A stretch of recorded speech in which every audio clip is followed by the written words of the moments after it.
হঠাৎ এক দুর্ঘটনায় পরে মেট নামের এই ছেলেটার চোখে এক ভয়ঙ্কর রেডিয়েশন যুক্ত পদার্থ এসে পড়ে, যার কারণে ছেলেটা সাথে সাথে অন্ধ হয়ে যায়। তার বাবা তাকে হসপিটালে অ্যাডমিট করিয়েছে, কিন্তু তার পরের সময়টাতে ম্যাট খেয়াল করে তার দুই চোখের ক্ষমতা সে হারিয়েছে, কিন্তু তার বদলে তার অন্যান্য ইন্দ্রিয় শক্তিগুলো হাজার গুণে বেড়ে গেছে। সে বাতাসের গন্ধ শব্দ শুনে নিজের ব্রেইনেই ভার্চুয়াল ইমেজ তৈরি করতে শুরু করে, আর এর মাধ্যমেই সে চোখ না থাকা সত্ত্বেও দেখতে শুরু করে। মেয়েটের বাবা কোনো এক কালে জনপ্রিয় একজন বক্সার ছিল।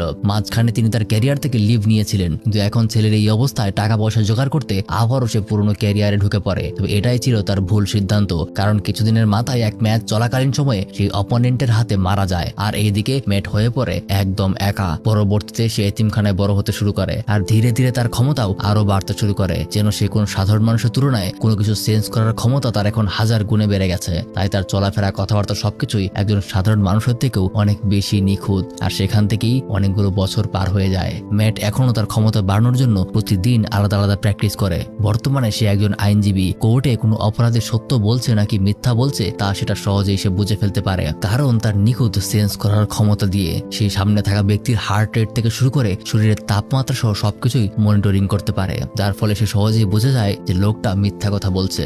কোর্টে এসে তারা ভাড়া করা সাক্ষী আর উকিল দিয়ে বেঁচে যায়, কিন্তু ম্যাট তাদেরকে শাস্তি দেয়। তাই সে বাসায় গিয়ে তার একটা বিশেষ স্যুট পরে নেয়, আর সেই অপরাধীকে নির্জন একটা মেট্রো স্টেশনে নিয়ে আসে, আর এক সময় তাকে মেট্রোর নিচে ফেলে দিয়ে শেষ করে দেয়। পরবর্তীতে পুলিশও এখানে কোনো কিছু খুঁজে না পেয়ে বিষয়টাকে অন্যদিকে ঘুরিয়ে ফেলে। তারপর একদিন মেট তার এক বন্ধুর সাথে কফি খাচ্ছিল, সেখানে একটা সুন্দরী মেয়ে সেই কফি হাউসে ঢোকে, আর তখন মেট তার সেন্সরি ইমেজ কাজে লাগিয়ে আন্দাজ করে ফেলে কোনো এক সুন্দরী মেয়ে এখানে এসেছে। তাই সাথে সাথেই মেয়েটার সাথে গিয়ে ফ্লার্ট করতে শুরু করে। সে জানতে পারে মেয়েটা শহরের সব থেকে বড় গ্যাং লিডারের মেয়ে, তার নাম নেথিও। আর প্রথম দেখাতেই ম্যাট তাকে ইমপ্রেস করে ফেলে, আর তারপরের সময়গুলোতে আরো কয়েকবার তাদের দেখা সাক্ষাৎ হয়, আর ধীরে ধীরে প্রথমে বন্ধুত্ব আর তারপর দুজনের মধ্যে প্রেম হয়ে যায়। একদিন একটা রেস্টুরেন্টের ছাদে দুজনে ডেট করছিল, তখনই বৃষ্টি শুরু হয়ে যায়, আর বৃষ্টির ফোঁটার মাধ্যমে যে ওয়েব তৈরি হচ্ছিল তা দিয়ে আজ ম্যাট আরো ক্লিয়ার ভাবে নিজের চেহারাটা খুব ভালো মতো দেখতে অর্থাৎ সেন্স করতে পারছিল। কিন্তু তখনই নিচে কোনো এক বিপদ সে সেন্স করতে পারে। আসলে নিচ তলায় এক চোর এক বাচ্চার উপর আক্রমণ করেছে, তাই সে তাড়াতাড়ি নিজের স্যুট পরে বাচ্চাকে বাঁচায়। পরবর্তীতে নেথিও ম্যাটকে তার এক বাবার পার্টিতে আমন্ত্রণ জানায়, আর সেখানে তারা দুজনে খুবই ঘনিষ্ঠ হয়ে ডান্স করছিল।